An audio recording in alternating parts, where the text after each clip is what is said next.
नमस्ते बच्चों, आपका मेरे YouTube चैनल पर हार्दिक स्वागत है।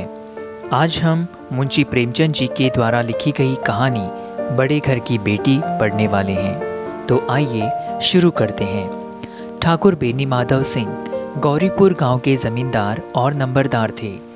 एक समय था जब बेनी माधव जी का परिवार भी आर्थिक दृष्टि से बहुत संपन्न हुआ करता था।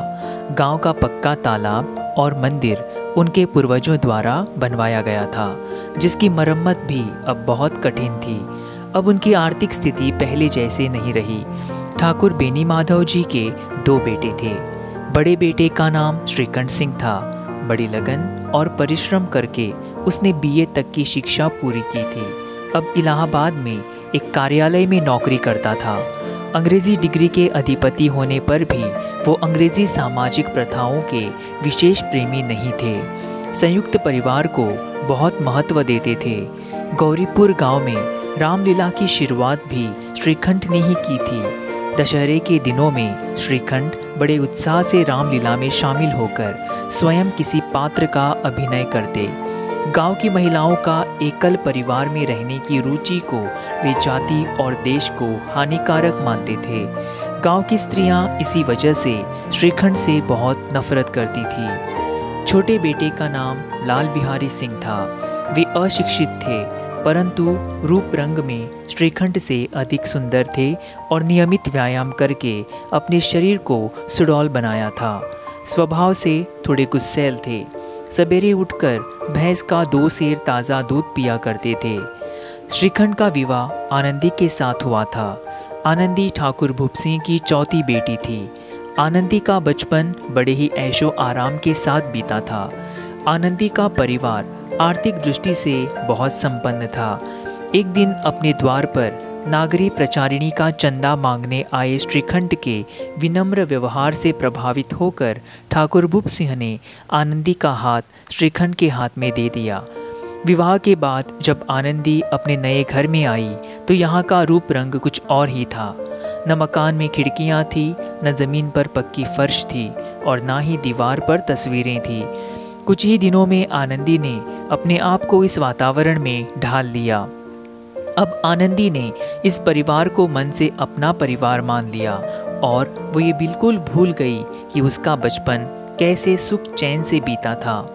ऐसे ही एक दिन दोपहर के समय लाल बिहारी सिंह 2 चिड़ियों का मांस लेकर आया और आनंदी को उसे पकाने के लिए कहा। मांस बनाते समय आनंदी ने घर में बचा हुआ सारा घी मांस में डाल दिया। जब लाल बिहारी खाना खाने बैठा तो दाल में घी न पाकर वो आग बबूला हुआ और आनंदी के मायके वालों को भला बुरा कहने लगा। बिना वजह अपने मायके वालों की निंदा सुनकर आनंदी को भी बहुत गुस्सा आया और उसने भी लाल बिहारी को सटीक प्रति उत्तर दिया। दोनों में बहस इतनी बढ़ गई कि अंत में लाल बिहारी ने खड़ाऊ उठाकर आनंदी की ओर फेंक दी, जिससे उसकी उंगली को बड़ी चोट आई। 2 दिनों तक आनंदी गुस्से में रही और श्रीकंठ के घर लौटने का इंतजार करती रही। इन 2 दिनों तक पड़ोसियों तक को पता नहीं चला कि इस घर में लड़ाई हुई है। जब शनिवार के दिन श्रीकंठ घर आए तो बेनी माधव और लाल बिहारी ने उससे आनंदी की शिकायत की, लेकिन जब उन्हें यह ज्ञात हुआ कि लाल बिहारी ने उस पर खड़ाऊ उठाकर फेंकी है, उन्हें बहुत गुस्सा आया और अगली सुबह जाकर उसने अपने पिता से कहा कि अब इस घर में वो लाल बिहारी के साथ एक साथ नहीं रह सकता और उसने यह फैसला आनंदी के साथ हुए अन्याय को ध्यान में रखते हुए लिया है। यहाँ तक कि अब वो लाल बिहारी को अपना भाई नहीं मानता। लाख समझाने पर भी श्रीकंठ अपने फैसले पर अटल रहा। गांव में जब यह बात फैल गई तो लोगों को बहुत आश्चर्य हुआ कि जो श्रीकंठ लोगों को एक साथ रहने के लिए कहता था, आज वो स्वयं कैसे अलग रहने की सोच रहा है। कुछ लोग तो अनेक कारण बताकर वहाँ इकट्ठा होने लगे। कुछ लोगों को यह सुनकर अच्छा भी लगा।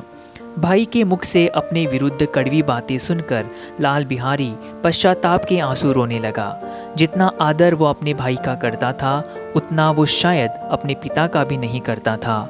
उसके बाद आनंदी के द्वार पर जाकर उससे माफ़ी मांगने लगा और उससे कहा कि वह घर छोड़कर जा रहा है। आनंदी को लगा उसने कहाँ से यह झगड़ा उठा लिया है। लाल बिहारी को रोता देखकर आनंदी का रहा सहा गुस्सा भी शांत हो गया और उसने लाल बिहारी को सच्चे मन से माफ़ किया और अपने पति श्रीखंड को भी उसे माफ़ करने के लिए कहा। दोनों भाइयों को एक करके उसने अपने परिवार को बिखरने से बचाया और सच्चे अर्थों में बड़े घर की बेटी होने की हकदार बनी। बेनी माधव सिंह ने भी आनंदी की उदारता को सराहते हुए कहा कि बड़े घर की बेटियां ऐसी ही होती है, बिगड़ता हुआ काम बना लेती है। आशा है आप लोगों को यह कहानी पसंद आई होगी और अगर पसंद आई है तो लाइक एंड शेयर ज़रूर कीजिएगा। प्रेम के साथ, धन्यवाद।